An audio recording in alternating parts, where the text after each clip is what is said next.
मेरे प्यारे देशवासियों,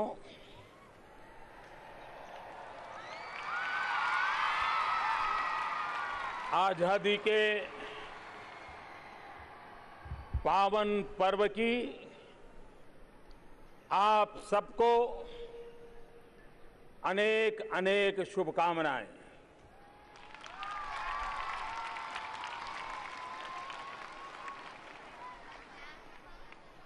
आज देश एक आत्मविश्वास से भरा हुआ है। सपनों को संकल्प के साथ परिश्रम की पराकाष्ठा कर करके देश नई ऊंचाइयों को पार कर रहा है। आज का सूर्योदय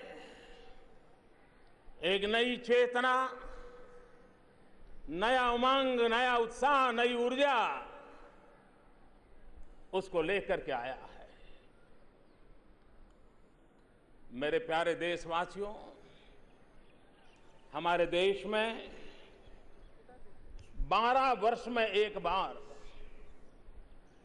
नील कुरिंज का पुष्प उगता है। इस वर्ष दक्षिण की नीलगिरी की पहाड़ियों पर यह हमारा नील कुरिंज का पुष्प जैसे मानो तिरंगे झंडे के अशोक चक्र की तरह देश के आजादी के पर्व में लहलहा रहा है।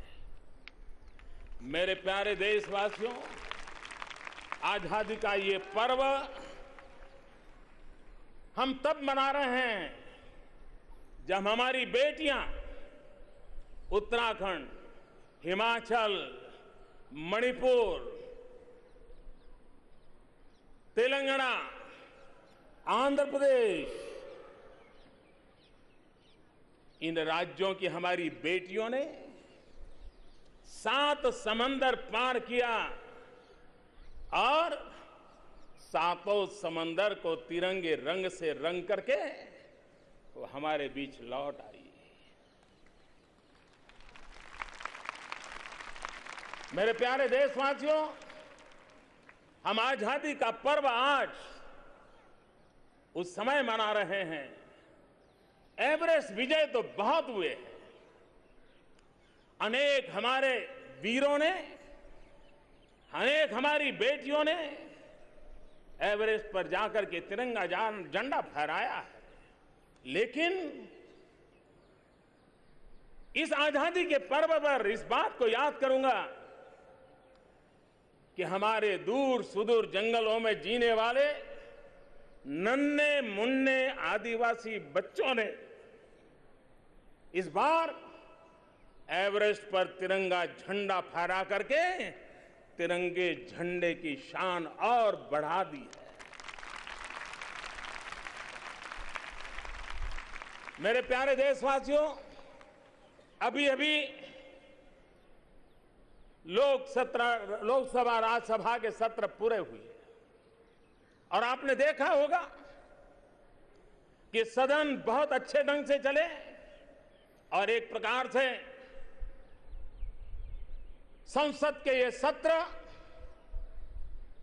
पूरी तरह सामाजिक न्याय को समर्पित थे। दलित हो, पीड़ित हो, शोषित हो, वंचित हो, महिलाएं हो, उनके हकों की रक्षा करने के लिए हमारी संसद ने संवेदनशीलता और सजागता के साथ सामाजिक न्याय को और अधिक बलवत्तर बनाया। ओबीसी आयोग को सालों से संवैधानिक स्थान के लिए मांग उठ रही थी। इस बार संसद ने पिछड़े, अति पिछड़ों को, उस आयोग को संवैधानिक दर्जा दे करके, एक संवैधानिक व्यवस्था दे करके उनकी हकों की रक्षा करने का प्रयास किया है। हम आज उस समय आजादी का पर्व मना रहे हैं जब हमारे देश में उस खबरों ने देश में एक नई चेतना लाई है। हर भारतीय दुनिया के किसी भी कोने में क्यों न रहता हो, आज इस बात का गर्व कर रहा है कि भारत विश्व की छठी बड़ी इकोनॉमी में अपना नाम दर्ज करा दिया है। ऐसे एक सकारात्मक माहौल में, सकारात्मक घटनाओं की श्रृंखला के बीच आज हम आजादी का पर्व मना रहे हैं। देश को आजादी दिलाने के लिए पूज्य बापू के नेतृत्व में लक्षावधि लोगों ने अपना जीवन खपा दिया, जवानी जेलों में गुजार दी। कई क्रांतिकारी महापुरुषों ने फांसी के तख्त पर लटक करके देश की आजादी के फांसी के फंदों को चूम लिया। मैं आज देशवासियों की तरफ से आजादी के इन वीर सेनानियों को हृदयपूर्वक नमन करता हूं, अंतरपूर्वक प्रणाम करता हूं।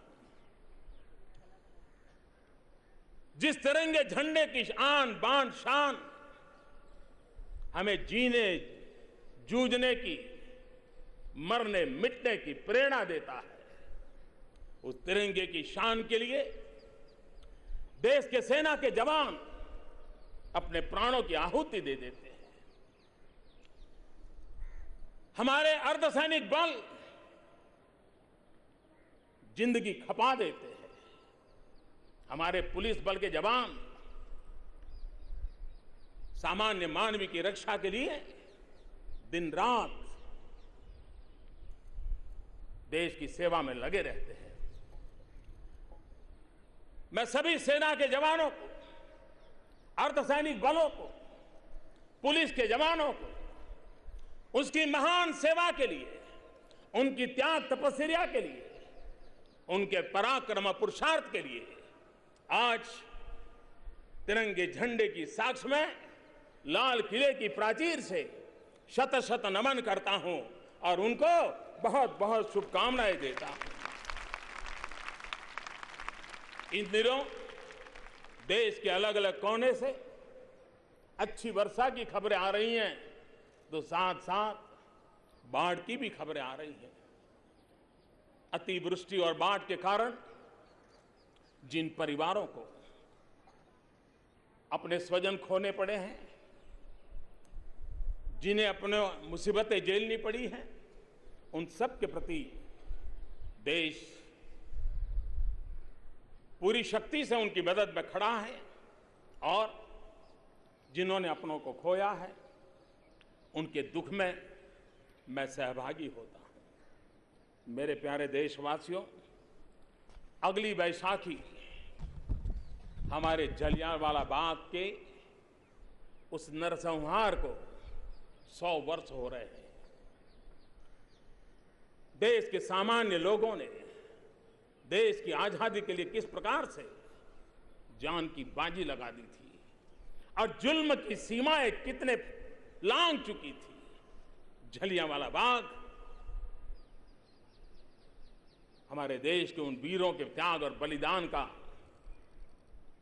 हमें प्रेरणा का संदेश देती है। मैं उन सभी वीरों को हृदयपूर्वक, आदरपूर्वक नमन करता हूं। मेरे प्यारे देशवासियों, ये आजादी ऐसे ही नहीं मिली है। पूज्य बापू के नेतृत्व में अनेक महापुरुषों ने, अनेक वीर पुरुषों ने, क्रांतिकारियों के नेतृत्व में अनेक नौजवानों ने, सत्याग्रह की दुनिया में रहने वालों ने जवानी जेलों में काट करके हमें देश को आजादी दिलाई है। लेकिन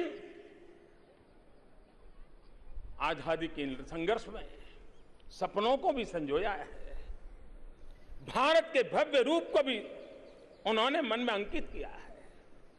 और आजादी के कई वर्षों पहले तमिलनाडु के राष्ट्रकवि सुब्रमण्यम भारती ने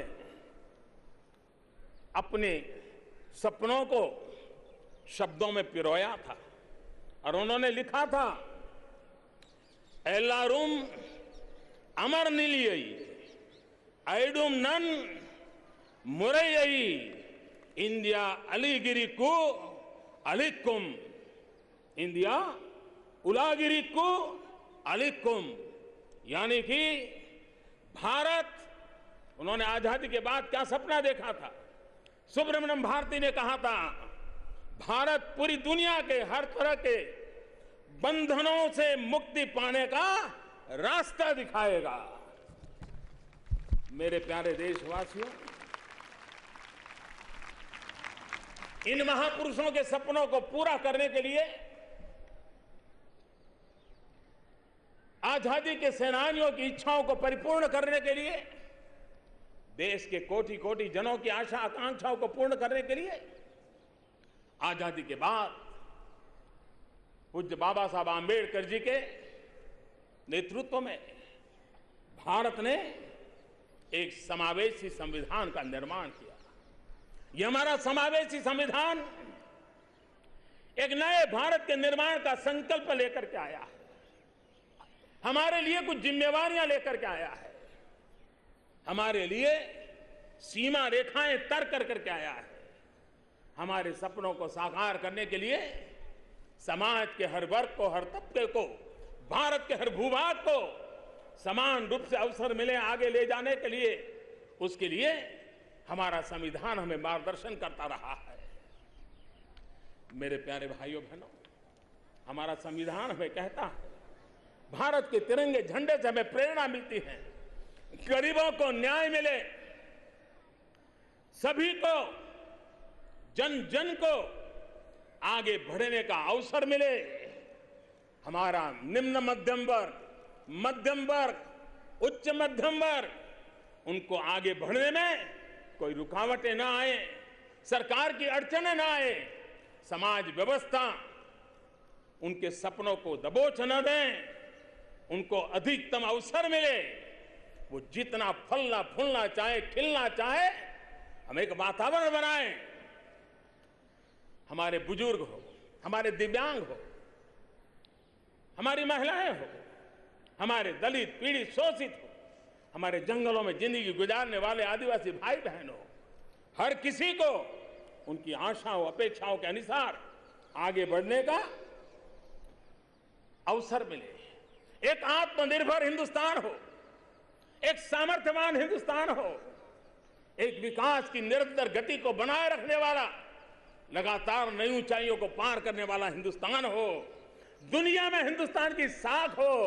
और इतना ही नहीं, हम चाहते हैं कि दुनिया में हिंदुस्तान की दमक भी हो, वैसा हिंदुस्तान बनाने के लिए हम चाहते हैं। मेरे प्यारे देशवासियों, मैंने पहले भी टीम इंडिया की कल्पना आपके सामने रखी है।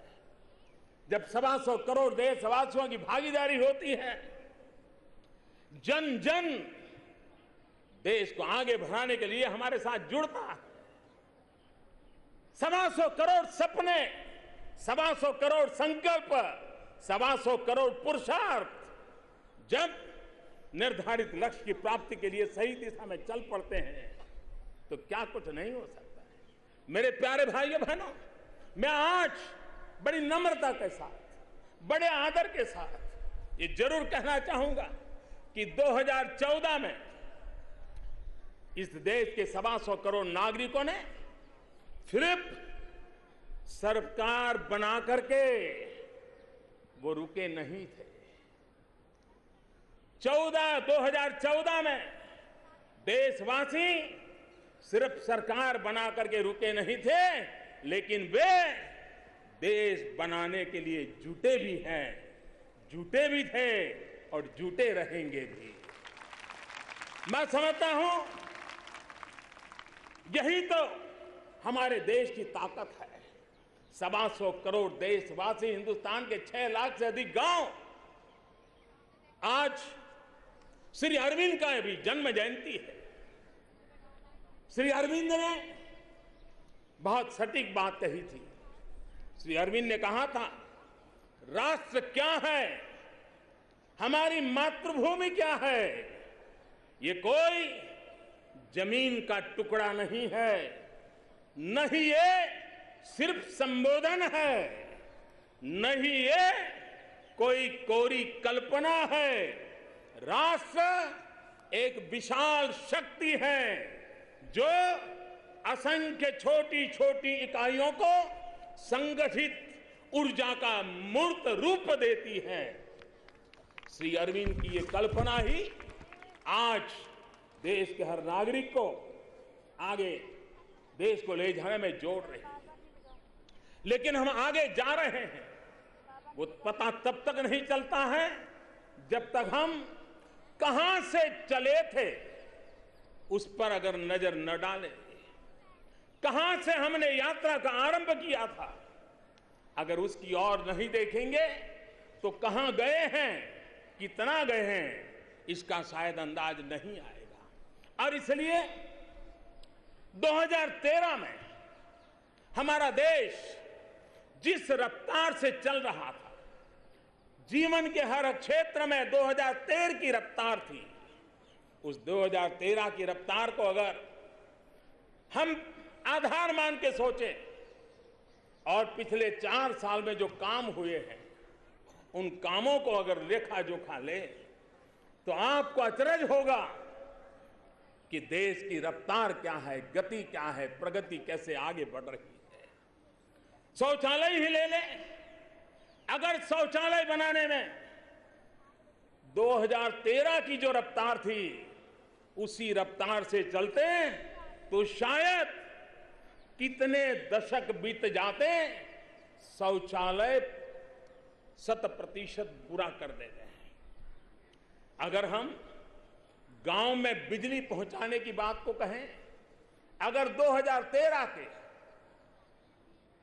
के आधार पर सोचें तो गांव में बिजली पहुंचाने के लिए शायद 1-2 दशक और लग जाते। अगर हम 2013 की रफ्तार से देखें तो एलपीजी गैस कनेक्शन, गरीब मां को धुआं मुक्त बनाने वाला चूल्हा अगर 2013 की रफ्तार से चले होते तो उस काम को पूरा करने में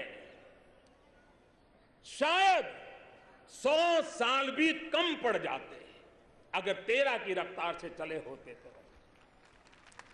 अगर हम 13 की रफ्तार से ऑप्टिकल फाइबर नेटवर्क करते रहते, ऑप्टिकल फाइबर लगाने का काम करते तो शायद पीढ़ियां निकल जाती उस गति से ऑप्टिकल फाइबर हिंदुस्तान के गांवों में पहुंचाने के लिए। ये रफ्तार, ये गति, ये प्रगति, ये लक्ष्य, इस प्राप्ति के लिए हम आगे बढ़े हैं। भाइयों बहनों, देश की अपेक्षाएं बहुत हैं, देश की आवश्यकताएं बहुत है और उसको पूरा करना सरकार हो, समाज हो, केंद्र सरकार हो, राज्य सरकार हो, सबने मिलजुल करके प्रयास करना ये निरंतर आवश्यक होता है।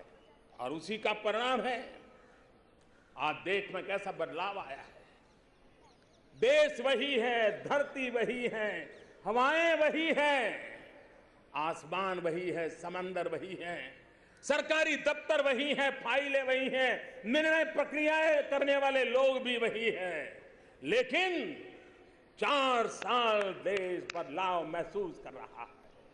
देश एक नई चेतना, नया उमंग, नए संकल्प, नई सिद्धि, नया पुरुषार्थ उसको आगे बढ़ रहा है। और तभी तो आज देश 2 गुनी हाईवे बना रहा है तो देश 4 गुना गांवों में नए घर बना रहा है। देश आज रिकॉर्ड अनाज का उत्पादन कर रहा है तो देश आज रिकॉर्ड मोबाइल फोन का मैन्युफैक्चरिंग भी कर रहा है। देश आज रिकॉर्ड ट्रैक्टरों की बिक्री हो रही है। गांव का किसान रिकॉर्ड ट्रैक्टर की खरीदी हो रही है तो दूसरी तरफ देश में आज आजादी के बाद सबसे ज्यादा हवाई जहाज खरीदने का भी काम हो रहा है। देश आज स्कूलों में शौचालय बनाने के विक्रम कर रहा है, तो देश आज नए आईआईएम, नए आईआईटी, नए एम्स इसकी स्थापना कर रहा है। देश आज छोटे छोटे स्थानों पर नए स्किल डेवलपमेंट के मिशन को आगे बढ़ा करके नए नए सेंटर खोल रहा है। तो हमारे टायर 2, टायर 3 सिटी में स्टार्टअप की एक बाढ़ आई हुई है, बहार आई हुई है। भाइयों बहनों, आज गांव गांव तक डिजिटल इंडिया, एक तरफ हम डिजिटल इंडिया को लेकर आगे बढ़ रहे हैं, तो एक संवेदनशील कर सरकार एक तरफ डिजिटल हिंदुस्तान बने इसके लिए काम कर रही है, तो दूसरी तरफ मेरे जो दिव्यांग भाई बहन हैं उनके लिए कॉमन साइन, उसकी डिक्शनरी बनाने का काम भी उतने ही लगाव के साथ आज हमारा देश कर रहा है। हमारा देश का किसान इन दिनों आधुनिकता, वैज्ञानिकता और जाने के लिए micro irrigation, drip irrigation, sprinkler उस पर काम कर रहा है, तो दूसरी तरफ 99 पुरानी बंद पड़ी सिंचाई के बड़े बड़े प्रोजेक्ट भी चला रहा है। हमारे देश की सेना कहीं पर भी प्राकृतिक आपदा हो पहुंच जाती है। संकट से घिरे मानव को रक्षा के लिए हमारी सेना करुणा, माया, ममता के साथ पहुंच जाती है। लेकिन वही सेना जब संकल्प लेकर के चल पड़ती है तो सर्जिकल स्ट्राइक करके दुश्मनों के दांत खट्टे करके के आ जाती है। यह हमारा देश विकास का कैनवास कितना बड़ा है, एक भी छोड़ देखिए, दूसरा छोड़ देखिए, देश पूरे बड़े कैनवास पर आज नए उमंग और नए उत्साह के साथ आगे बढ़ रहा है। मैं गुजरात से आ रहा हूं। गुजरात में एक कहावत है, निशान चूक माफ, लेकिन नहीं माफ नीचा निशान। एम बड़े होने चाहिए, सपने बड़े होने चाहिए, उसके लिए मेहनत पड़ती है, जवाब देना पड़ता है। लेकिन अगर लक्ष्य बड़े नहीं होंगे, लक्ष्य दूर के नहीं होंगे, तो फिर फैसले भी नहीं होते हैं, विकास की यात्रा भी अटक जाती है। और इसलिए मेरे प्यारे भाइयों बहनों, हमारे लिए आवश्यक है कि हम बड़े लक्ष्य लेकर के संकल्प के साथ आगे बढ़ने की दिशा में प्रयास करें। और जब लक्ष्य ढुलमुल होते हैं, हौसले बुलंद नहीं होते हैं, तो समाज जीवन के जरूरी फैसले भी सालों तक अटके पड़े रहते हैं। एमएसपी देख लीजिए, इस देश के अर्थशास्त्री मांग कर रहे थे, किसान संगठन मांग कर रहे थे, किसान मांग कर रहा था, राजनीतिक दल मांग कर रहे थे कि किसानों को लागत का 1.5 गुना एमएसपी मिलना चाहिए। सालों से चर्चा चल रही थी, फाइलें चलती थी, अटकती थी, लटकती थी, भटकती थी, लेकिन हमने फैसला लिया, हिम्मत के साथ फैसला लिया कि मेरे देश के किसानों को लागत का 1.5 गुना एमएसपी दिया जाएगा। जीएसटी, कौन सहमत नहीं था, सब कोई चाहते थे जीएसटी, लेकिन निर्णय नहीं हो पाते थे। फैसले लेने में मेरा अपना लाभ, गैर लाभ, राजनीति, चुनाव, यही चीजों का दबाव रहता था। आज मेरे देश के छोटे छोटे व्यापारियों की मदद से, उनके खुलेपन से, नएपन को स्वीकारने के उनके स्वभाव के कारण आज देश ने जीएसटी लागू कर दिया। व्यापारियों में एक नया विश्वास पैदा हुआ। मैं देश के व्यापारी आलम को, छोटे मोटे उद्योग करने वाले आलम को जीएसटी के साथ शुरू में कठिनाइयां आने के बावजूद भी उसको गले से लगाया, स्वीकार किया, देश आगे बढ़ा। आज हमारे देश के बैंकिंग सेक्टर को ताकतवर बनाने के लिए इंसॉल्वेंसी का कानून हो, बैंक्रप्सी का कानून हो, किसने रोका था पहले? नहीं होता था। इसके लिए एक ताकत लगती है, दम लगता है, विश्वास लगता है और जनता जनार्दन के प्रति उन्होंने समर्पण लगता है, तब निर्णय होता। बेनामी संपत्ति का कानून क्यों नहीं लगता था? जब हौसले बुलंद होते हैं, देश के लिए कुछ करने का इरादा होता है, तो बेनामी संपत्ति के कानून भी लागू होते हैं। मेरे देश की सेना के जवान 3-3, 4-4 दशक से 1 रैंक 1 पेंशन के लिए मांग कर रहे थे।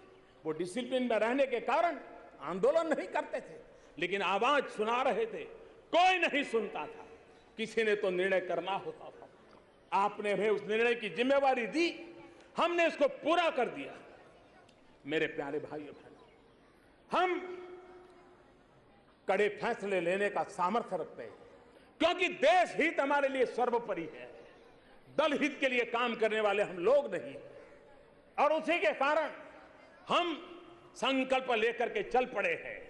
मेरे प्यारे भाइयों बहनों, हम ये कैसे भूल सकते हैं कि आज वैश्विक अर्थव्यवस्था के कालखंड में पूरी दुनिया भारत की भी हर बात को देख रही है, आशा अपेक्षा से देख रही है, और इसलिए भारत की छोटी छोटी चीजों को भी, बड़ी चीज हो तो भी, विश्व बड़ी गहराई के साथ नजर करता है। आप याद करिए, 2014 के पहले दुनिया की गणमान्य संस्थाएं, दुनिया के गणमान्य अर्थशास्त्री, दुनिया में जिनकी बात को अधिकृत माना जाता है, ऐसे लोग कभी हमारे देश के लिए क्या कहा करते थे? वो भी एक जमाना था जब दुनिया से आवाज उठती थी, विद्वानों से आवाज उठती थी कि हिंदुस्तान की इकोनॉमी रिस्क भरी है, उनको रिस्क दिखाई देता था। लेकिन आज वही लोग, वही संस्था है, वही दोस्त बड़े विश्वास के साथ कह रही है कि रिफॉर्म मोमेंटम फंडामेंटल को मजबूती दे रहा है। कैसा बदलाव आ गया। एक समय था, घर में हो या घर के बाहर, दुनिया एक ही कहती है, रेड टेप की बात करती थी, रेड टेप की बात करती थी, लेकिन आज रेड कारपेट की बात हो रही है। ईज ऑफ डूइंग बिजनेस में हम 100 तक पहुंच गए। आज पूरा विश्व इसको गर्व से ले रहा है। वो भी दिन था जब विश्व मान करके बैठा था, भारत यानी पॉलिसी पैरालिसिस, भारत यानी डिलेड रिफॉर्म। वो बात हम सुनते थे, आज भी अखबार निकाल के देखोगे तो दिखाई देगा। लेकिन आज दुनिया से एक ही बात आ रही है, रिफॉर्म, परफॉर्म, ट्रांसफॉर्म, एक के बाद एक नीति विषयक समयबद्ध निर्णयों के सिलसिला। वो भी एक वक्त था जब विश्व भारत को फ्रेजाइल 5 में गिनता था। दुनिया चिंतित थी कि दुनिया को डुबोने में भारत भी अपनी भूमिका अदा कर रहा है। फ्रेजाइल 5 में हमारी गिनती हो रही थी। लेकिन आज दुनिया कह रही है, भारत मल्टी ट्रिलियन डॉलर के इन्वेस्टमेंट का डेस्टिनेशन बन गया है। मल्टी ट्रिलियन डॉलर के इन्वेस्टमेंट का डेस्टिनेशन बन गया है। वहीं से आवाज बदल गई है। मेरे प्यारे भाइयों बहनों, दुनिया भारत के साथ जुड़ने की चर्चा करते समय हमारे इंफ्रास्ट्रक्चर की चर्चा करती थी। कभी बिजली जाने से ब्लैकआउट हो गया, उन दिनों को याद करती है। कभी बॉटल नेक की चर्चा करती थी। लेकिन वही दुनिया, वही लोग, वही दुनिया को मार्गदर्शन करने वाले लोग इन दिनों कह रहे हैं, सोया हुआ हाथी, भारत के लिए कह रहे हैं, सोया हुआ हाथी अब जग चुका है, चल पड़ा है। सोए हुए हाथी ने अपनी दौड़ शुरू कर दी है। और दुनिया के अर्थवेत्ता कह रहे हैं, इंटरनेशनल इंस्टीट्यूशंस कह रही है, आने वाले 3 दशक तक, 30 साल तक विश्व की अर्थ ताकत को भारत गति देने वाला है। भारत एक विश्व के विकास का नया स्रोत बनने वाला है। ऐसा विश्वास आज भारत के लिए पैदा हुआ है।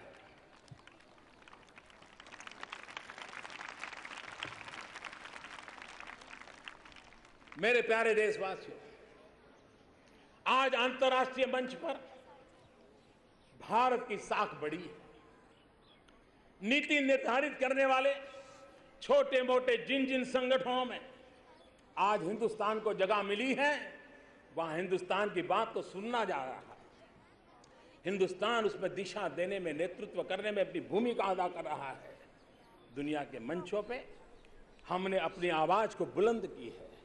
मेरे प्यारे देश भाइयों, कई वर्षों से जिन संस्थाओं में हमें सदस्यता का इंतजार था, आज देश को विश्व की अनगिनत संस्थाओं में हमें स्थान मिला है।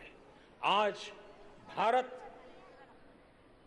पर्यावरण की चिंतावानों के लिए, ग्लोबल वार्मिंग के लिए परेशानी की चर्चा करने वाले लोगों के लिए भारत एक आशा का किरण बना है।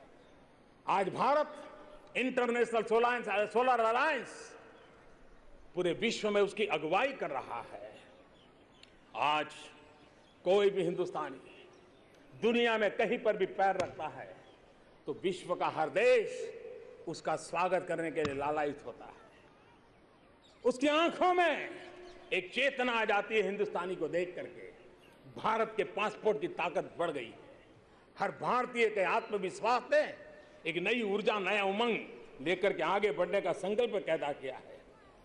मेरे प्यारे देशवासियों, विश्व में कहीं पर भी अगर मेरा हिंदुस्तानी संकट में है तो आज उसे भरोसा है कि मेरा देश मेरे पीछे खड़ा रहेगा। मेरा देश संकट के समय में मेरे साथ आ जाएगा। और इतिहास गवाह है पिछले दिनों की अनेक घटनाएं जिसके कारण हम आप देख रहे हैं।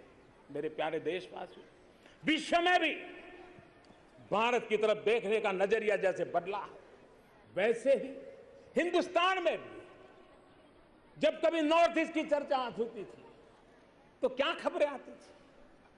वो खबरें जो लगता था कि अच्छा हो, ऐसी खबरें ना आए तो अच्छा हो। लेकिन आज मेरे भाइयों बहनों, नॉर्थ ईस्ट एक प्रकार से उन खबरों को लेकर के आ रहा है जो देश को भी प्रेरणा दे रहा है। आज खेल के मैदान में देखिए हमारे नॉर्थ ईस्ट की दमक नजर आ रही है। मेरे प्यारे भाइयों बहनों, आज नॉर्थ ईस्ट की खबर आ रही है कि आखिरी गांव में बिजली पहुंच गई और रात भर गांव नाचता रहा। आज नॉर्थ ईस्ट से ये खबर आ रही है। आज नॉर्थ ईस्ट में हाईवे, रेलवे, एयरवेज, वाटरवेज और इंफॉर्मेशन वेज, हाईवेज, उसकी खबरें आ रही है। नॉर्थ ईस्ट की तरफ आज बिजली के ट्रांसमिशन लाइन लगाने का बहुत तेजी से काम आज नॉर्थ ईस्ट में चल रहा है। आज हमारे नॉर्थ ईस्ट के नौजवान वहां बीपीओ खोल रहे हैं। आज हमारे शिक्षा संस्थान नए बन रहे हैं। आज हमारा नॉर्थ ईस्ट ऑर्गेनिक फार्मिंग का हब बन रहा है। आज हमारा नॉर्थ ईस्ट स्पोर्ट्स यूनिवर्सिटी के लिए मेजबानी कर रहा है। भाइयों बहनों, एक समय था जब नॉर्थ ईस्ट को लगता था कि दिल्ली बहुत दूर है। हमने 4 साल के भीतर भीतर दिल्ली को नॉर्थ ईस्ट के दरवाजे पर लाकर के खड़ा कर दिया है। भाइयों बहनों, आज हमारा देश 65% जनसंख्या, 35 साल की उम्र की, हम देश के जवानों के लिए गर्व कर रहे हैं। देश की युवा पीढ़ी का गर्व कर रहे हैं। हमारे देश के युवाओं ने आज अर्थ के सारे मानदंडों को बदल दिया। प्रगति के सारे मानदंडों में एक नया रंग भर दिया। कभी बड़े शहरों की चर्चा हुआ करती थी, आज हमारा देश टायर 2, टायर 3 सिटी की बात कर रहा है। कभी गांव के अंदर जाकर के आधुनिक खेती में लगे हुए नौजवान की चर्चा कर रही है। हमारे देश के नौजवान ने नेचर ऑफ जॉब उसको पूरी तरह बदल दिया है। स्टार्टअप हो, बीपीओ हो, ई कॉमर्स हो, मोबिलिटी का क्षेत्र हो, ऐसे नए क्षेत्रों को आज मेरे देश का नौजवान अपने सीने में बांध करके नई ऊंचाइयों पर देश को ले जाने के लिए लगा हुआ है। मेरे प्यारे भाइयों बहनों, 13 करोड़ मुद्रा लोन बहुत बड़ी बात होती है। 13 करोड़, और उसमें भी 4 करोड़ वो लोग हैं, वो नौजवान हैं जिन्होंने जिंदगी में पहली बार कहीं से लोन लिया है और अपने पैरों पर खड़े होकर के स्वरोजगार पर आगे बढ़ रहा है। ये अपने आप में एक बदले हुए वातावरण का एक जीता जागता उदाहरण है। आज हिंदुस्तान के गांवों में डिजिटल इंडिया के सपने को आगे ले जाने के लिए 3 लाख हिंदुस्तान के आधे से ज्यादा गांवों में कॉमन सर्विस सेंटर मेरे देश की युवा बेटे और बेटियां चला रही है, और हर गांव को, हर नागरिक को पलक झलकते विश्व के साथ जोड़ने के लिए इंफॉर्मेशन टेक्नोलॉजी का भरपूर उपयोग कर रहे हैं। मेरे भाइयों बहनों, आज मेरे देश में इंफ्रास्ट्रक्चर के नए रूप ले लिए हैं। रेल की गति हो, रोड की गति हो, हाईवे हो, नए एयरपोर्ट हो, एक प्रकार से हमारा देश बहुत तेज गति से आगे बढ़ रहा है। मेरे प्यारे भाइयों बहनों, हमारे देश के वैज्ञानिकों ने भी देश के नाम को रोशन करने में कभी कोई कमी नहीं रखी। विश्व के संदर्भ में हो और भारत की आवश्यकता के संदर्भ में कौन हिंदुस्तानी गर्व नहीं करेगा जब मेरे देश के वैज्ञानिकों ने एक साथ 100 से अधिक सैटेलाइट आसमान में छोड़ करके दुनिया को चकित कर दिया था। ये सामर्थ्य हमारे वैज्ञानिकों का है। हमारे वैज्ञानिकों का पुरुषार्थ था कि मंगलयान की सफलता और पहले ही प्रयास में सफलता, विश्व के अंदर हमारे लोग मंगल के कक्षा में प्रवेश किया, वहां तक पहुंचे। ये अपने आप में हमारे वैज्ञानिकों की सिद्धि थी। आने वाले कुछ दिनों में हमारे इन वैज्ञानिकों के आधार कल्पना और सोच के परिणाम स्वरूप नाविक, उसको हम लॉन्च करने जा रहे हैं। देश के मछुआरों को, देश के सामान्य नागरिक को नाविक के द्वारा दिशा दर्शन का एक बहुत बड़ा काम आने वाले कुछ ही दिनों में हम लगाएंगे। मेरे प्यारे देशवासियों, आज इस लाल किले की प्राचीर से मैं देशवासियों को एक खुशखबरी सुनाना चाहता हूं। हमारा देश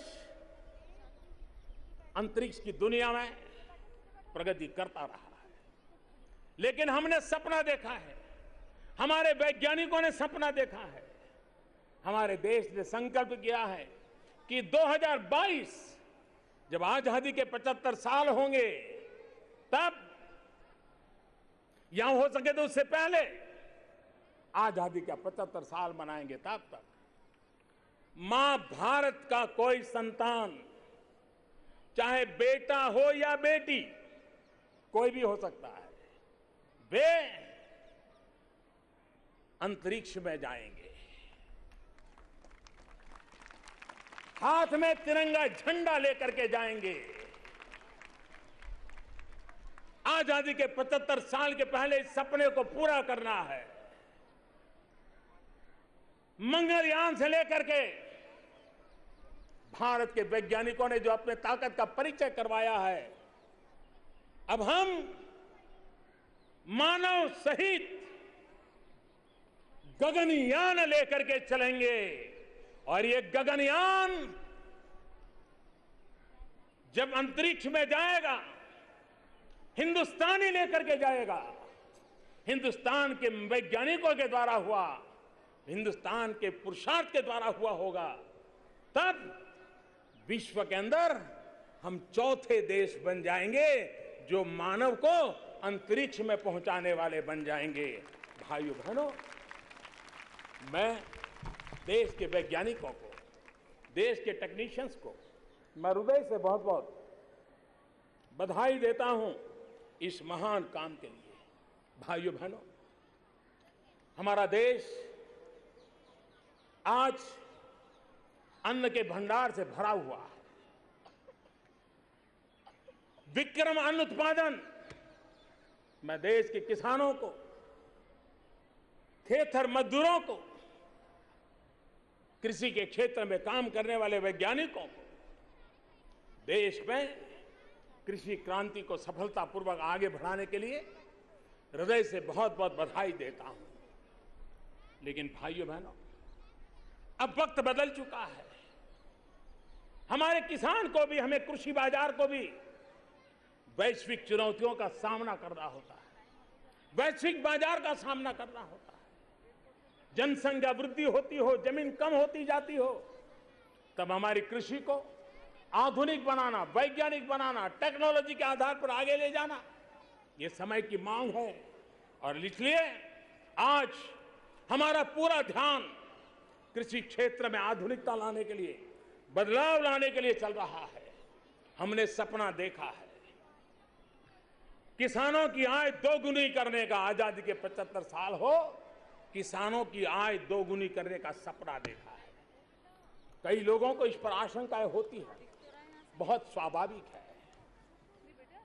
जिनको आशंका होती है बहुत स्वाभाविक है, लेकिन हम लक्ष्य लेकर के चले हैं और हम मक्खन पे लकीर करने की आदत वाले नहीं हैं, हम पत्थर पर लकीर करने की स्वभाव वाले लोग।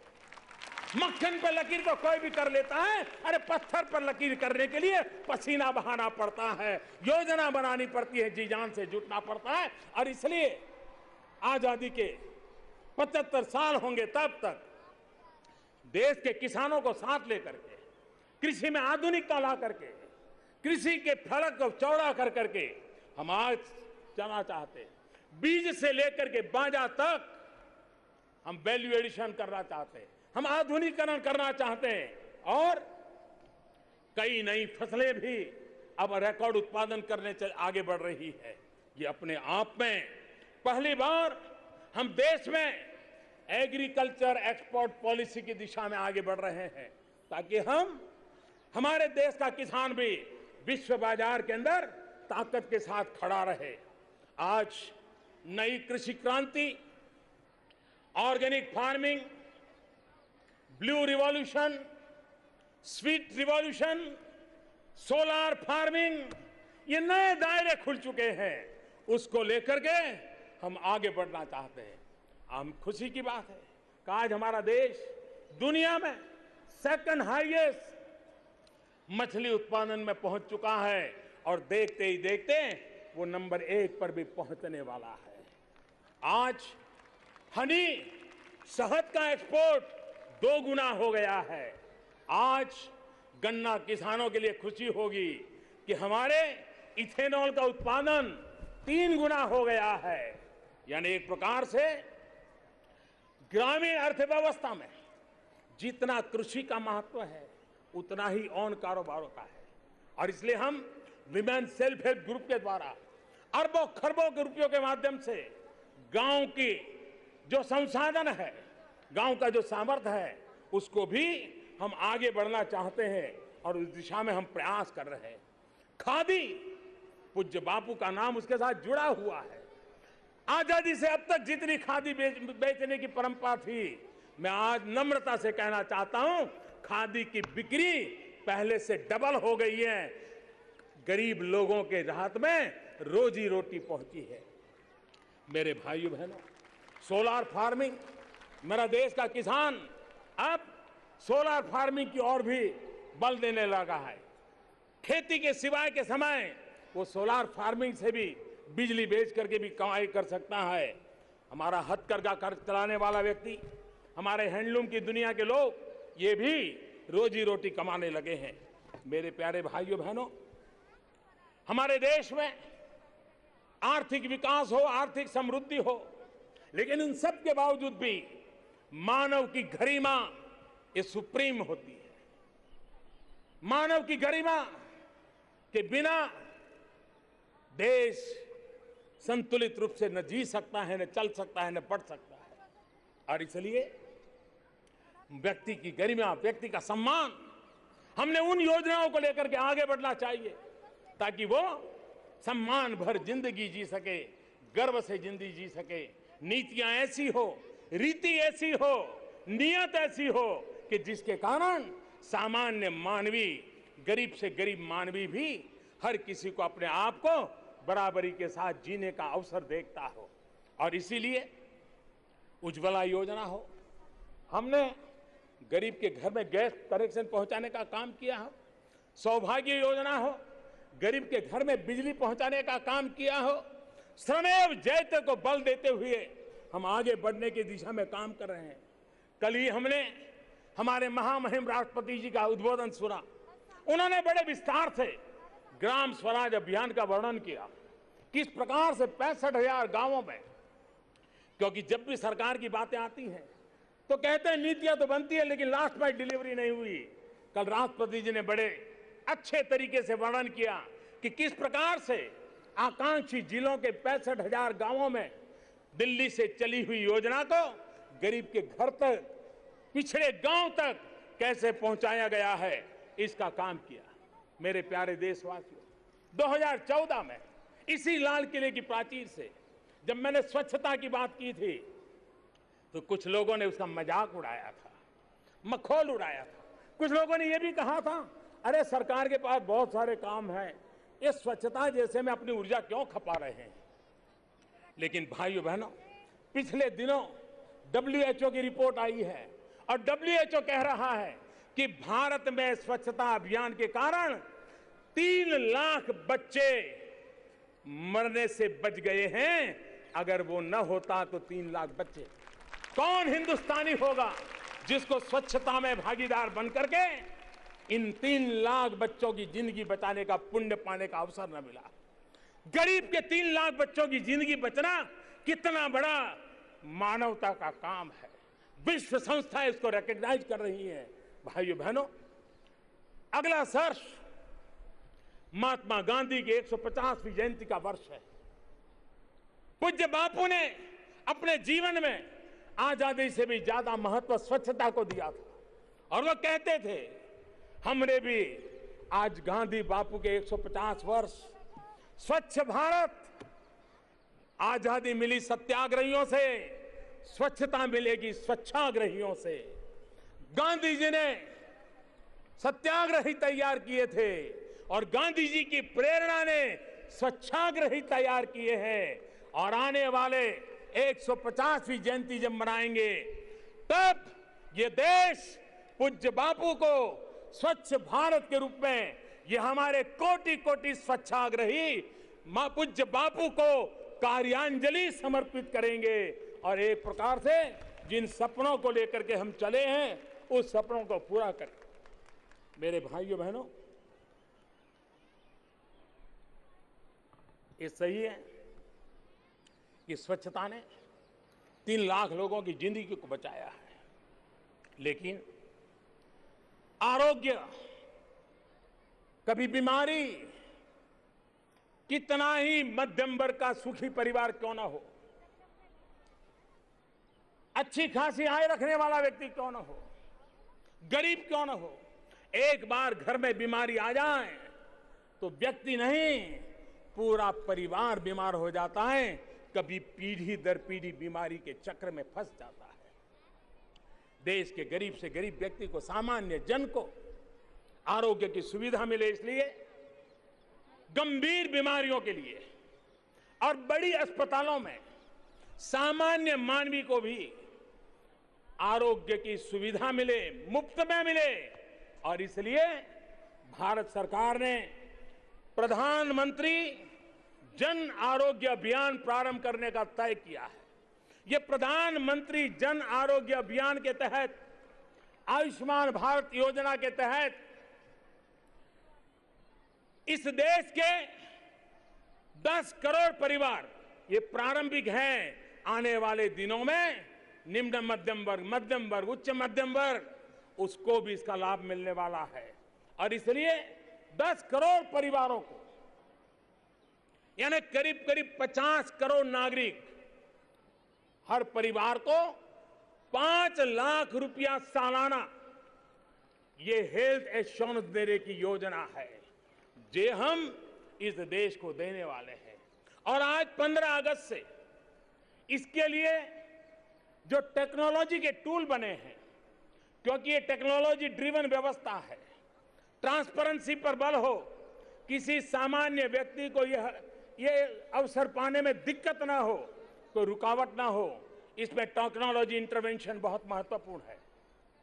आज 15 अगस्त से आने वाले 4, 5, 6 सप्ताह देश के अलग अलग कोने में इस टेक्नोलॉजी का टेस्टिंग शुरू हो रहा है और फुल प्रूफ बनाने की दिशा में ये प्रयास चल रहा है।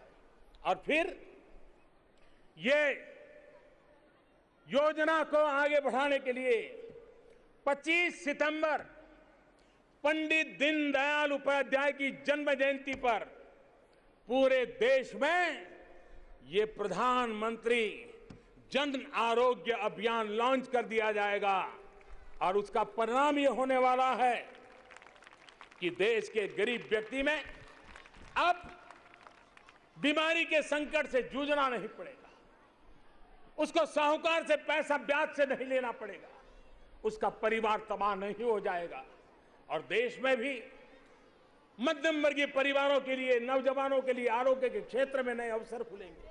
टायर 2, टायर 3 सिटी में नए अस्पताल बनेंगे, बहुत बड़ी मात्रा में मेडिकल स्टाफ लगेगा, बहुत बड़े रोजगार के भी अवसर पैदा होंगे। भाइयों बहनों, कोई गरीब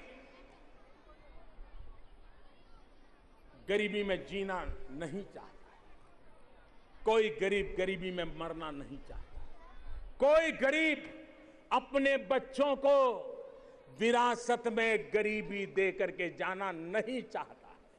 वो छटपटा रहा होता है जिंदगी भर गरीबी से बाहर निकालने के लिए और इस संकट से बाहर आने के लिए गरीब को सशक्त बनाना यही उपचार है, यही उपाय है। हमने पिछले 4 साल में गरीब को सशक्त बनाने की दिशा में बल दिया है, हमारा प्रयास रहा है गरीब सशक्त हो। और अभी अभी एक अंतर्राष्ट्रीय संस्था ने एक बहुत अच्छी रिपोर्ट निकाली है। उन्होंने कहा है कि पिछले 2 वर्ष में भारत में 5 करोड़ गरीब गरीबी की रेखा से बाहर आए हैं। भाइयों बहनों, जब गरीब के सशक्तिकरण का काम करते हैं और जब मैं आयुष्मान भारत की बात करता था, 10 करोड़ परिवार यानी क्या, 50 करोड़ जनसंख्या यानी क्या, बहुत कम लोगों को अंदाज होगा कितनी बड़ी योजना है। अगर मैं अमेरिका, कनाडा और मैक्सिको इसकी जनसंख्या मिला लूं तो करीब करीब इतने लाभार्थी ये आयुष्मान भारत योजना में है। अगर मैं पूरे यूरोप की जनसंख्या गिन लूं तो करीब करीब उतनी ही जनसंख्या भारत में इस आयुष्मान भारत के लाभार्थी बनने वाले हैं। भाइयों बहनों, गरीब को सशक्त बनाने के लिए हमने अनेक योजनाएं बनाई हैं, लेकिन योजनाएं तो कभी बनती है लेकिन बिचौलिए, कटकी कंपनी उसमें से मलाई खा लेती है, गरीब को गरीब के हक का मिलता नहीं है, खजाने से पैसा जाता है, कागज पे योजनाएं दिखती है, देश लूटता चला जाता है और सरकारें आंखें मूंद करके बैठ नहीं सकती और मैं तो कतई नहीं बैठ सकता। और इसलिए भाइयों बहनों, हमारे व्यवस्था में जो आई विकृतियां हैं, उस विकृतियों को खत्म करके देश के सामान्य मानवीय के मन में विश्वास पैदा करना बहुत आवश्यक है। और यह दायित्व राज्य हो, केंद्र हो, स्थानीय स्वराज की संस्थाएं हो, हम सब ने मिलकर के निभाना होगा और इसको आगे बढ़ाना होगा। आप जान करके हैरान होंगे, जब से हम इस सफाई अभियान में लगे हैं, लीकेजेस बंद करने में लगे हैं, 6 करोड़ लाभार्थी सरकारी दफ्तर में ऐसे थे, कोई उज्ज्वला योजना का लाभार्थी होता था, गैस कनेक्शन का लाभार्थी, डुप्लीकेट गैस कनेक्शन वाला, कोई राशन कार्ड का लाभार्थी होता था, कोई स्कॉलरशिप का लाभार्थी होता था, कोई पेंशन का लाभार्थी होता था, लाभ मिलते थे। लेकिन 6 करोड़ लोग ऐसे थे जो कभी पैदा ही नहीं हुए, जिनका कहीं अस्तित्व ही नहीं है, लेकिन उनके नाम से पैसे जा रहे थे। इन 6 करोड़ नामों निकालना कितना बड़ा कठिन काम होगा, कितनों लोगों को परेशानी हुई होगी। जो इंसान पैदा न हुआ, जो इंसान धरती पर नहीं है, ऐसे ही फर्जी नाम लिख करके रुपये मार लिए जाते थे। इस सरकार ने इसको रोका है। भ्रष्टाचार, काला धन, ये सारे कारोबार को रोकने की दिशा में हमने काम उठाया है भाइयों बहनों। और इसका परिणाम क्या है? करीब 90,000 करोड़ रुपया, ये छोटी रकम नहीं है, 90,000 करोड़ रुपया जो गलत लोगों के हाथ में गलत तरीके से, गलत कारनामों से चले जाते थे, वो आज देश की तिजोरी में बचे हैं, जो देश के सामान्य मानवी की भलाई के लिए काम आ रहे हैं। भाइयों बहनों, ये होता क्यों है? यह देश गरीब की गरिमा के लिए काम करने वाला देश है। हमारा देश का गरीब सम्मान से जिए, इसके लिए काम करने वाला। लेकिन ये बिचौलिए क्या करते थे, आपको पता होगा। बाजार में गेहूं की कीमत 24-25 रुपये है, जबकि राशन कार्ड पर सरकार वो गेहूं 24-25 रुपये में खरीद करके सिर्फ 2 रुपये में गरीब तक पहुंचाती है।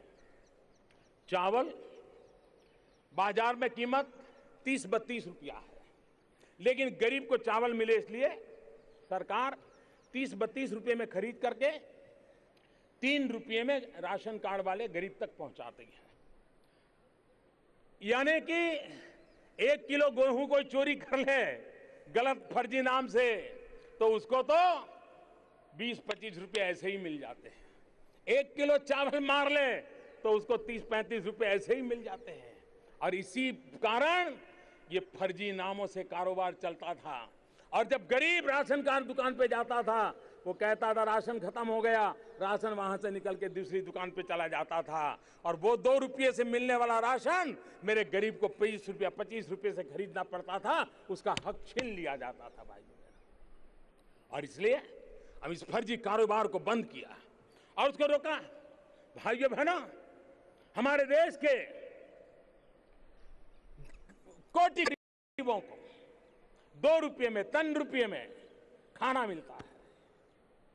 सरकार उसके लिए बहुत बड़ा आर्थिक खर्च कर रही है, लेकिन इसकी क्रेडिट सरकार को नहीं जाती है।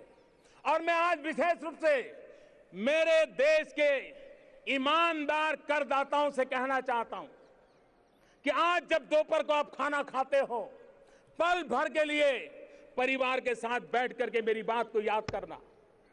मैं आज ईमानदार करदाताओं के दिल को छूना चाहता हूं, उनके मन मंदिर में नमन करने के लिए मैं जा रहा हूं। मेरे देशवासियों, जो ईमानदार करदाता है, जो टैक्स देता है, मैं आपको विश्वास दिलाता हूं कि जो ईमानदार व्यक्ति कर देता है, उन पैसों से ये योजनाएं चलती हैं। ये योजनाओं के पुण्य अगर किसी को मिलती है तो सरकार को नहीं, मेरे ईमानदार करदाताओं को मिलती है, टैक्स पेयर को मिलती है। और इसलिए जब आप खाना खाने के लिए बैठते हैं तो आप विश्वास कीजिए, आपके कर देने की ईमानदार प्रक्रिया का परिणाम है कि जब आप खाना खा रहे हैं, उसी समय 3 गरीब परिवार भी खाना खा रहे हैं, जिसका पुण्य ईमानदार करदाता को मिलता है और गरीब का पेट भरता है। देश में कर न भरने की हवा बनाई जा रही है, लेकिन जब करदाता को पता चलता है कि उससे कर से, उसके टैक्स से, भले वो अपने घर में बैठा है, एयर कंडीशन कमरे में बैठा है, लेकिन उसके टैक्स से उसी समय 3 गरीब परिवार अपना पेट भर रहे हैं, इससे बड़ा जीवन का संतोष क्या सकता है? इसके उससे ज्यादा मन को पुण्य क्या हो सकता है? भाइयों बहनों, आज देश ईमानदारी का उत्सव लेकर के आगे बढ़ रहा है और ईमानदारी का उत्सव लेकर के चल रहा है। देश में 2013 तक डायरेक्ट टैक्स देने वालों की संख्या 4 करोड़ थी। यानी पिछले 70 साल की हमारी गतिविधि का परिणाम था कि देश में डायरेक्ट टैक्स देने वाले 4 करोड़ लोग थे। लेकिन भाइयों बहनों, ये 4 करोड़ से भी कम 2013 तक, और आज ये संख्या करीब करीब 2 गुना होकर के 6.25 करोड़ हो गई है। कहां 3, साढ़े 3, 3.25 करोड़ और कहां 6.25 करोड़। ये ईमानदारी का जीता जागता उदाहरण है।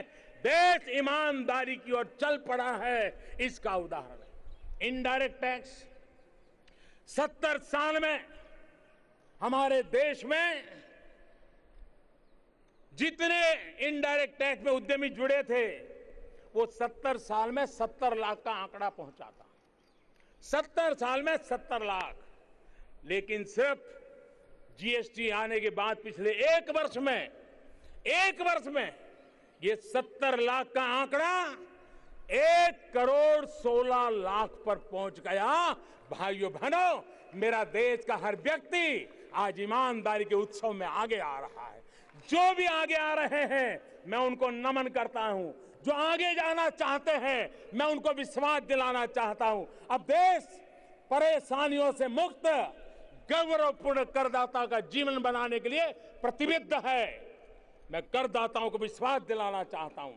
आप देश को बनाने में योगदान दे रहे हैं। आपकी परेशानियां ये हमारी परेशानियां हैं। हम आपके साथ खड़े हैं, क्योंकि आपके योगदान से हमें देश को आगे बढ़ाना है। और इसलिए भाइयों बहनों, हम काला धन, भ्रष्टाचार को माफ नहीं करेंगे। कितनी ही आफतें क्यों ना आए, इस मार्ग को मैं छोड़ने वाला नहीं हूं मेरे देशवासियों। क्योंकि देश को दिमक की तरह इन्हीं बीमारियों ने तबाह करके रखा हुआ है।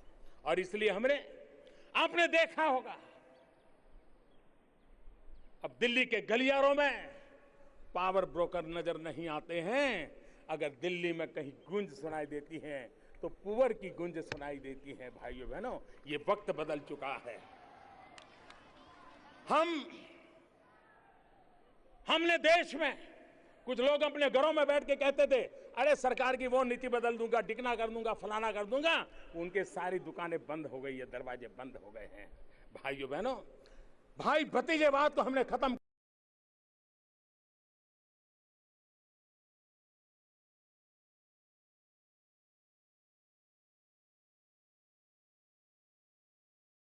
ये आंकड़ा छोटा नहीं है। 3 लाख संदिग्ध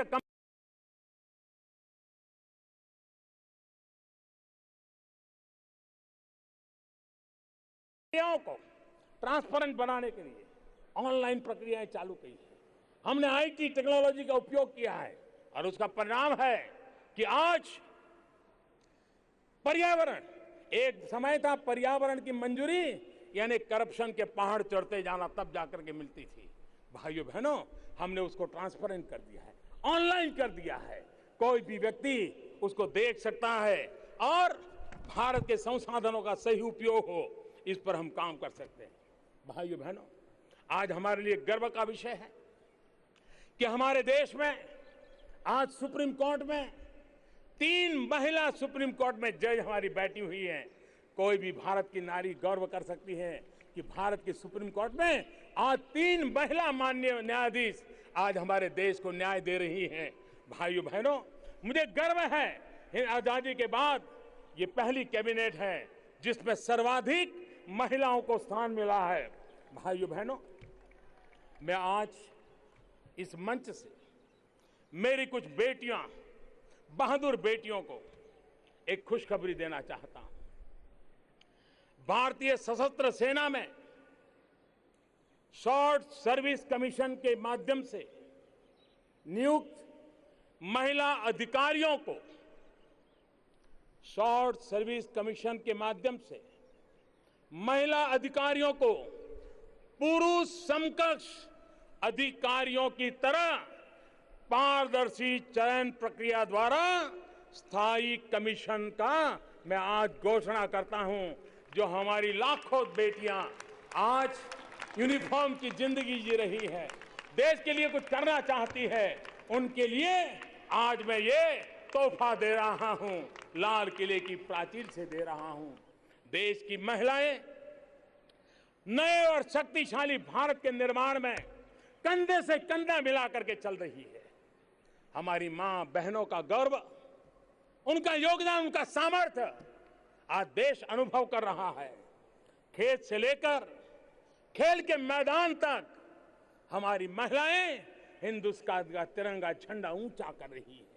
सरपंच से लेकर के संसद तक हमारे देश की महिलाएं देश के विकास के लिए अपना योगदान दे रही है। स्कूल से लेकर के सेना तक हमारे देश की महिलाएं आज कंधे से कंधा मिला करके आगे बढ़ रही है। लेकिन जब इतनी बड़ी मात्रा में हमारी महिलाएं अपने पराक्रम से आगे बढ़ रही हो तो कभी कभी विकृतियां भी हम देख रहे हैं और महिला शक्ति को चुनौती देने वाली राक्षसी शक्तियां भी कभी कभी उभर करके आ जाती है। बलात्कार पीड़ादायक है, लेकिन बलात्कार की शिकार उस बेटी को जितनी पीड़ा होती है उससे लाखों गुना पीड़ा हमें, देशवासियों को, देश को, जनता को, हर एक को लाखों गुना पीड़ा होनी चाहिए। भाइयों बहनों, ये राक्षसी मनोवृत्ति, उससे समाज को मुक्त कराना होगा, देश को मुक्त कराना होगा। कानून अपना काम कर रहा है। पिछले दिनों मध्य प्रदेश में 5 दिन के अंदर कटनी में बलात्कारियों का केस 5 दिन चला और 5 दिन में फांसी की सजा सुनाई दी गई। उसी प्रकार से राजस्थान में भी कुछ ही दिनों में बलात्कारियों के केस चले और उनको फांसी की सजा सुना दी गई। आज ये फांसी की खबरें जितनी ज्यादा प्रचारित होगी, इन राक्षसी मनोवृत्ति के लोगों में भय पैदा होगा। हमें इन खबरों को प्रचारित करना चाहिए। अब फांसी पे लटकना तय हो रहा है, ये अब लोगों को पता चलना चाहिए और राक्षसी वृत्ति की मानसिकता वालों को भय होना चाहिए। हमें इस मानसिकता पर प्रहार करने की आवश्यकता है, इस सोच पर प्रहार करने की आवश्यकता है, इस विकृति पर प्रहार करने की आवश्यकता है। और भाइयों बहनों, यही सोच, यही विकृति अक्षम्य अपराधों को जन्म देती है और उससे हमें, हमारे लिए सुप्रीम है रूल ऑफ लॉ, उस पर कोई कॉम्प्रोमाइज नहीं हो सकता है। किसी को भी कानून हाथ में लेने का हक नहीं दिया जा सकता है।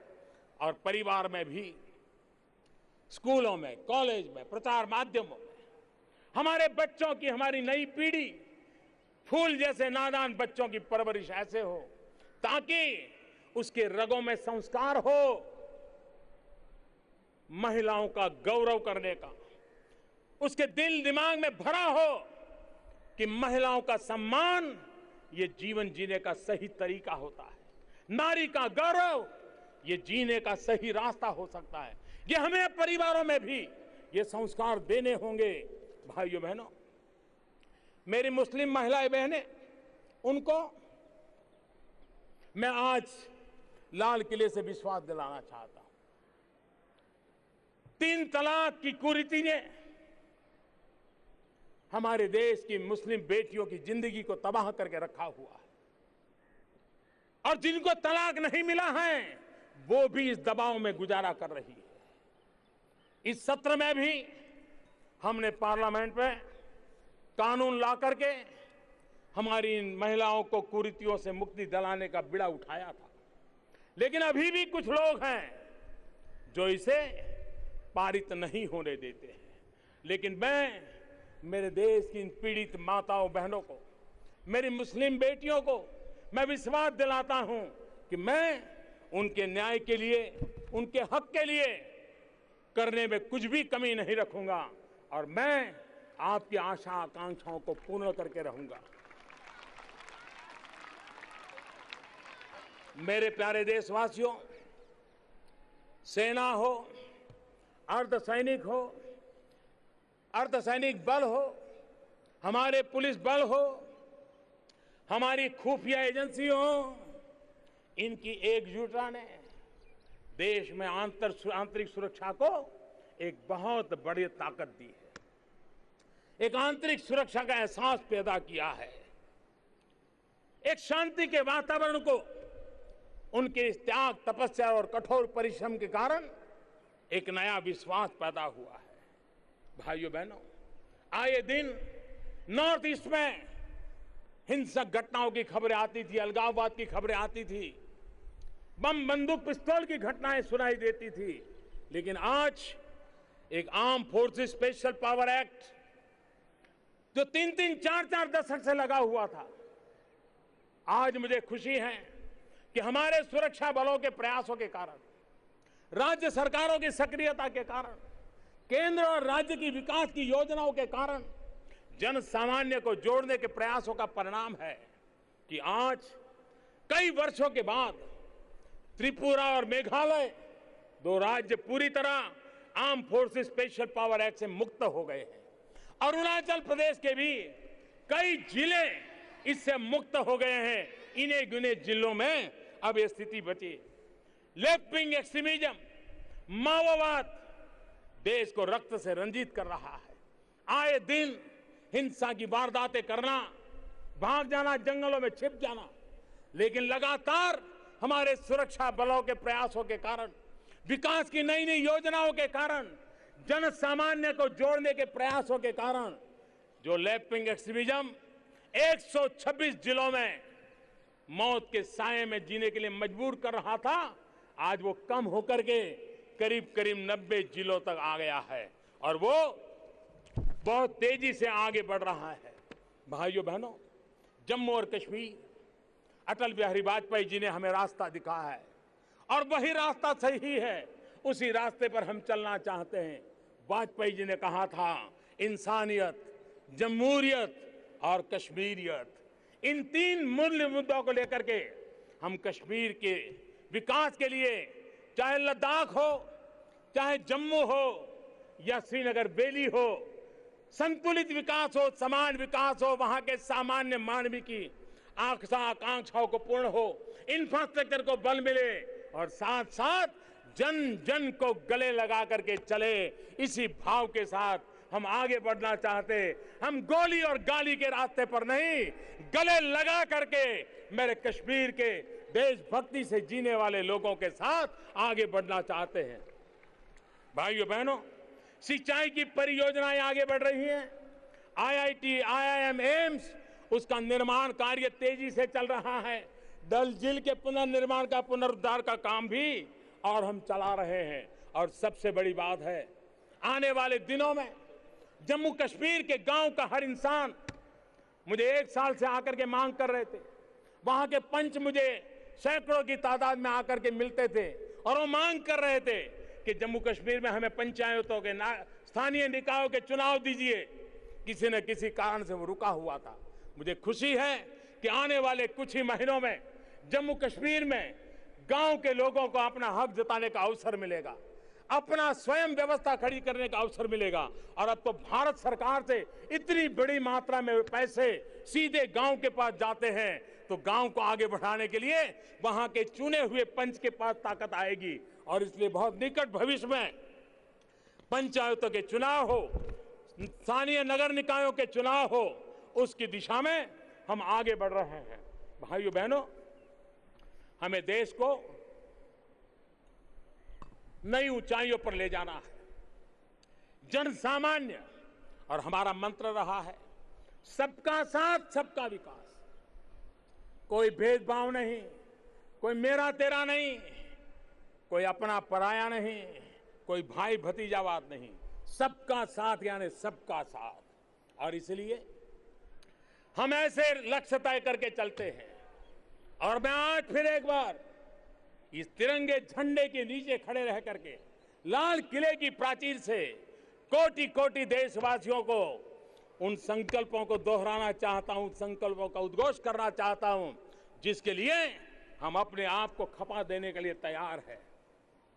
हर भारतीय के पास अपना घर हो, हाउसिंग फॉर ऑल, हर घर के पास बिजली कनेक्शन हो, पावर फॉर ऑल, हर भारतीय को धुएं से मुक्ति मिले रसोई में। और इसलिए कुकिंग फॉर ऑल, हर भारतीय को जरूरत के मुताबिक जल मिले, और इसलिए वाटर फॉर ऑल, हर भारतीय को शौचालय मिले, और इसलिए सैनिटेशन फॉर ऑल, हर भारतीय को कुशलता मिले, और इसलिए स्किल फॉर ऑल, हर भारतीय को अच्छी और सस्ती स्वास्थ्य सेवाएं मिले, इसलिए हेल्थ फॉर ऑल, हर भारतीय को सुरक्षा मिले, इसलिए सुरक्षा का बीमा, सुरक्षा कवच मिले, और इसलिए इंश्योरेंस फॉर ऑल, हर भारतीय को इंटरनेट की सेवा मिले, और इसलिए कनेक्टिविटी फॉर ऑल, इस मंत्र को लेकर के हम देश को आगे बढ़ाना चाहते हैं। मेरे प्यारे बहनों, लोग मेरे लिए भी बातें करते हैं, लेकिन जो कुछ भी कहा जाता हो, लेकिन मैं आज सार्वजनिक रूप से स्वीकार कुछ चीजें करना चाहता हूं। मैं बेसब्र हूं क्योंकि कई देश हमसे आगे निकल चुके हैं। मैं बेसब्र हूं मेरे देश को उन सारे देशों से भी आगे ले जाने के लिए। मैं बेसब्र हूं, मैं बेचैन हूं। मेरे प्यारे देशवासियों, मैं बेसब्र भी हूं, मैं बेचैन भी हूं। मैं बेचैन हूं हमारे देश के बच्चों के विकास में कुपोषण एक बहुत बड़ी रुकावट बना हुआ है, एक बहुत बड़ा बॉटलनेक बना हुआ है। मुझे मेरे देश को कुपोषण से मुक्त कराना है, इसलिए मैं बेचैन। मेरे देशवासियों, मैं व्याकुल हूं ताकि गरीब तक समुचित हेल्थ कवर प्राप्त हो। इसके लिए मैं बेचैन हूं ताकि मेरे देश का सामान्य व्यक्ति भी बीमारी से लड़ सके, भिड़ सके। भाइयों बहनों, मैं व्याकुल भी हूं, मैं व्यग्र भी हूं। मैं व्यग्र हूं ताकि अपने नागरिक को quality of life, ease of living, उसका अवसर प्रदान हो, उसमें भी सुधार आए। मेरे प्यारे देशवासियों, मैं व्याकुल भी हूं, मैं व्यग्र हूं, मैं अधीर भी हूं। क्योंकि चौथी औद्योगिक क्रांति, जो ज्ञान के अधिष्ठान पर चलने वाली चौथी औद्योगिक क्रांति है, उस चौथी औद्योगिक क्रांति का नेतृत्व आईटी जिसके उंगलियों पर है, वो मेरा देश उसकी अगुवाई करे। इसके लिए मैं अधीर हूं। मेरे प्यारे देशवासियों, मैं आतुर हूं क्योंकि चाहता हूं कि देश अपनी क्षमता और संसाधनों का पूरा लाभ उठाए और विश्व में गर्व के साथ हम आगे बढ़े। मेरे प्यारे देशवासियों, जो हम आज हैं, हम कल उससे भी आगे बढ़ना चाहते हैं। हमें ठहराव मंजूर नहीं है, हमें रुकना मंजूर नहीं है, और झुकना तो हमारे स्वभाव में नहीं है। ये देश न रुकेगा न झुकेगा, ये देश न थकेगा। हमें नई ऊंचाइयों पर आगे चलना है, उत्तरोत्तर प्रगति करते चल रहा है। भाइयों बहनों, वेद से वर्तमान तक विश्व की चीर पुरातन विरासत के हम धनी है। हम पर इस विरासत के आशीर्वाद है। उस विरासत ही हमारे आत्मविश्वास की बदौलत है। उसको लेकर के हम भविष्य के और आगे बढ़ना चाहते। और मेरे प्यारे देशवासी, हम सिर्फ भविष्य देखने वाले अटकना नहीं चाहते हैं, हम भविष्य भी देखना चाहते हैं, लेकिन भविष्य के उस शिखर को भी पहुंचना चाहते हैं। भविष्य के शिखर को सपना लेकर के हम चलना चाहते हैं। और इसलिए मेरे प्यारे देशवासियों, मैं आपको एक नई आशा, नया उमंग, नया विश्वास, देश उसी से चलता है, देश उसी से बदलता है। और इसलिए मेरे प्यारे देशवासियों, अपने मन में एक लक्ष्य लिए, मंजिल अपनी प्रत्यक्ष लिए, अपने मन में एक लक्ष्य लिए, मंजिल अपनी प्रत्यक्ष लिए। हम तोड़ रहे हैं जंजीरें, हम तोड़ रहे हैं जंजीरें, हम बदल रहे हैं तस्वीरें। हम तोड़ रहे हैं जंजीरें, हम बदल रहे हैं तस्वीरें। ये नवयुग है, ये नवयुग है, ये नव भारत है, ये नवयुग है, ये नव भारत है। खुद लिखेंगे, खुद लिखेंगे अपनी तकदीर। हम बदल रहे हैं तस्वीर, खुद लिखेंगे अपनी तकदीर। ये नवयुग है, नव भारत है। हम निकल पड़े हैं, हम निकल पड़े हैं प्रण करके, हम निकल पड़े हैं प्रण करके, अपना तन मन अर्पण करके, अपना तन मन अर्पण करके। जिद है, जिद है, जिद है, एक सूर्य उगाना है। जिद है, एक सूर्य उगाना है। अंबर से ऊंचा जाना है, अंबर से ऊंचा जाना है। एक भारत नया बनाना है, एक भारत नया बनाना है। मेरे प्यारे देशवासियों, फिर एक बार आजादी के पावन पर्व पर आपको अनेक अनेक शुभकामनाएं देते हुए आइए जय हिंद के मंत्र के साथ उच्च स्वर से मेरे साथ बोलेंगे, जय हिंद, जय हिंद, जय हिंद। भारत माता की, भारत माता की, भारत माता की। वंदे, वंदे, वंदे, वंदे, वंदे, वंदे, वंदे, वंदे मातरम।